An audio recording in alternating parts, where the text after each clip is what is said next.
Imagine a world where financial struggles are a thing of the past. A world where you not only survive but thrive, effortlessly navigating the complexities of money. Now ask yourself, why do some people seem to have this figured out while others don't? What secrets do wealthy families pass down that keep them ahead of the game? Today we unveil the 6 crucial money lessons that rich parents teach their kids, inspired by the insights of Robert Kiyosaki, author of the best-selling book Rich Dad, Poor Dad. These lessons could be the key to transforming your financial future. Are you ready to unlock these secrets? Warren Buffett once said, "The more you learn, the more you earn." This quote perfectly encapsulates the essence of today's video. As we delve into these lessons, you'll see how knowledge, mindset, and strategic thinking can make all the difference. Have you ever wondered why financial education isn't a staple in our school curriculum? Think about it. We spend years learning about history, math, and science, but when it comes to managing money, we're left to figure it out on our own. Robert Kiyosaki argues that this gap in our education is no accident, and it's one of the primary reasons many remain stuck in the rat race. We're curious about what the rich teach their kids that schools don't? Ready to break free from financial limitations? If so, type "I must be rich" in the comments below, and let's begin this journey together. Schools do not make money problems part of their learning programs, even though most people would agree that they are necessary. Most individuals instead learn at home from their parents. However, most people need to consider whether what most parents teach their kids about money is what truly leads to the rich and successful, and if they do not, find out why. In today's video, let us look at 6 key principles affluent parents usually teach their children about money that those less affluent usually ignore. Most affluent parents tend to focus on the importance of money. Nearly every self-made millionaire who has achieved monetary success has underlined the importance of money, particularly ensuring that her kids know how important it is. Rich parents consistently demonstrate the importance of money, regardless of their personal beliefs about its role in happiness. They realize money is a crucial utility in expanding options and enhancing life's quality. They view money like a resource equal to freedom, which is the ability to call the shots of not only what they want to do. Many scientists argue that more settlers would rather have money first than not have, and there are reasons why they consider it an important asset. Understanding it in terms of the game of happiness, it can either increase happiness or stay with more of it amounts and happiness. The why axis variations to the case, but what's interesting is to compare how this setup changes by age. Of course, by age, the x-axis changes from the birthday year to the today year. So for that reason, the x-axis gets replaced by a remainder in big letters. Next, we need to understand the financial payoff per hour of work. With a big list, we get to a diagram that shows, on the one hand, self-reported happiness, and on the other, well-being as a function of income level. From this, we get the interesting information that well-being levels off for people at an income of about $150,000. Of course, the well-being value is relative, so it may be slightly higher or lower, but the important aspect is that after the approximate value, it does not continue to increase indefinitely. But to explain the layout of the diagram with income and happiness, observe that at a smaller salary, the person does not have the possibility to fulfill his desires that promise happiness, like vibrant health and stimulating interests. For some right intellect, it equals HF right money cannot buy happiness. The red curve down here shows how empirically the money theory would lead to happiness. This is the red curve, and from that we see it's a straight line through the origin. And what this means is there would be countries earning zero money, which would be the same then as the first non-zero value. The theory makes the further interesting observation that if people would have the same desires, they would get happier with more money, which is not actual empirically, because more money means also having different desires. If you're interested in that, please watch the Money and Growth movie. As the money theory is clearly nonsense, we can instead think of the following red likelihood: how people can act. The self-reported level of happiness, that is the blue likelihood of happiness, is represented by complete complaint. The deeper the pink became, the higher the lineup. Point one plotted, the better the orange one got left of the mean, the better one got right of the mean.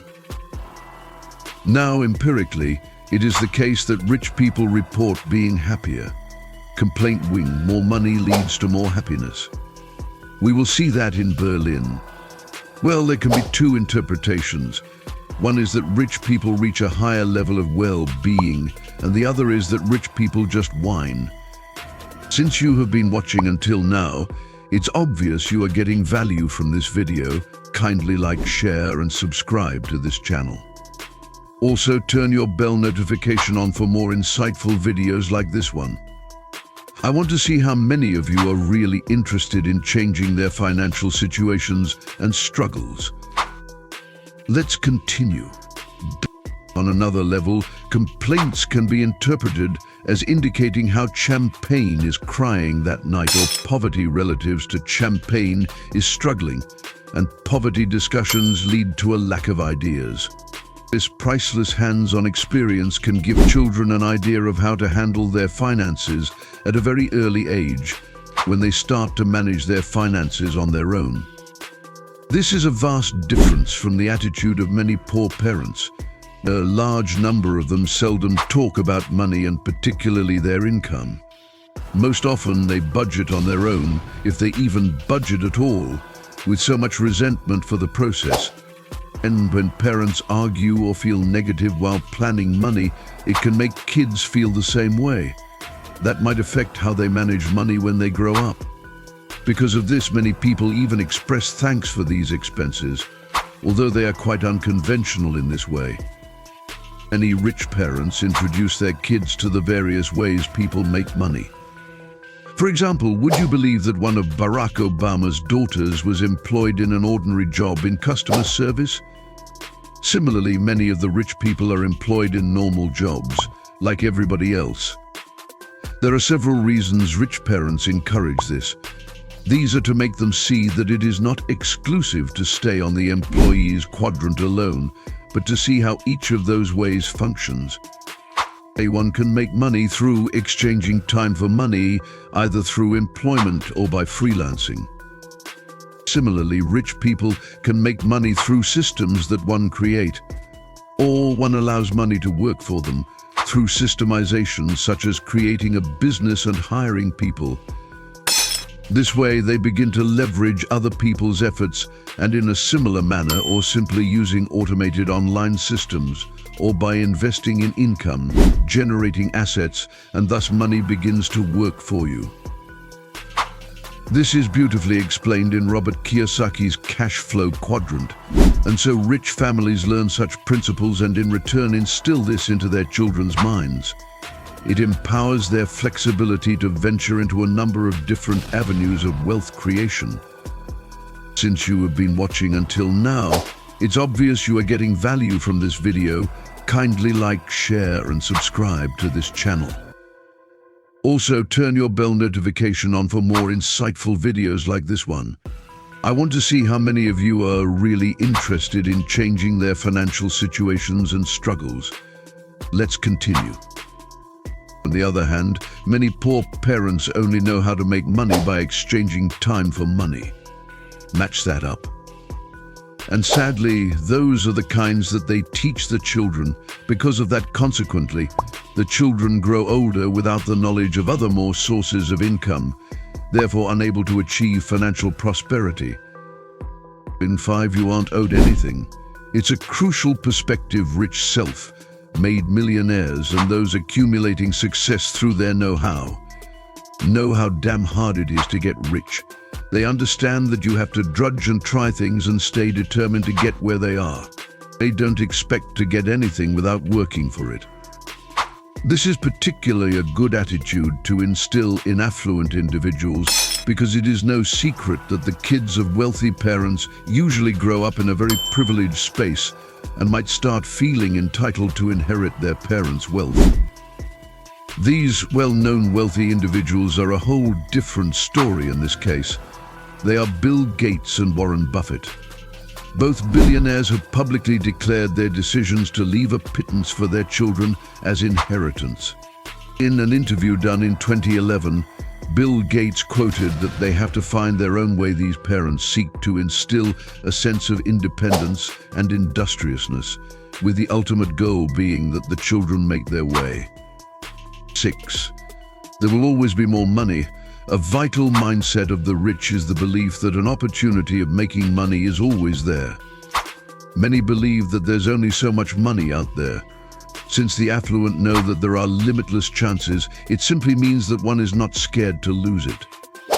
While those with a scarcity mindset may feel limited by their income, the rich are stimulated by the conviction that there is ever. As we conclude, remember that the path to financial freedom starts with the right education and mindset. The 6 lessons we discussed today are just the beginning. By understanding and applying these principles, you can transform your financial future. But think about this powerful quote from Benjamin Franklin. An investment in knowledge pays the best interest. Your commitment to learning about money will pay dividends throughout your life. Another great mind, Henry Ford, said, "Whether you think you can or you think you can't, you're right." Your belief in your ability to achieve financial success is crucial. I hope you feel inspired to take control of your financial destiny. The knowledge you've gained today can set you on a path to wealth and prosperity. Don't let this be the end of your journey. Continue learning, growing, and applying these lessons. Before you go, make sure to subscribe to our channel for more insightful videos on financial education. Click the notification bell so you never miss an update. And if you found this video helpful, please give it a thumbs up and share it with others who might benefit from these lessons. I encourage you to engage with us in the comments. Type "I must be rich" to affirm your commitment to financial success. Share your thoughts, questions, or experiences. Your interaction helps us create content that's valuable to you. Don't forget to watch our next video at the top right corner to continue your money journey.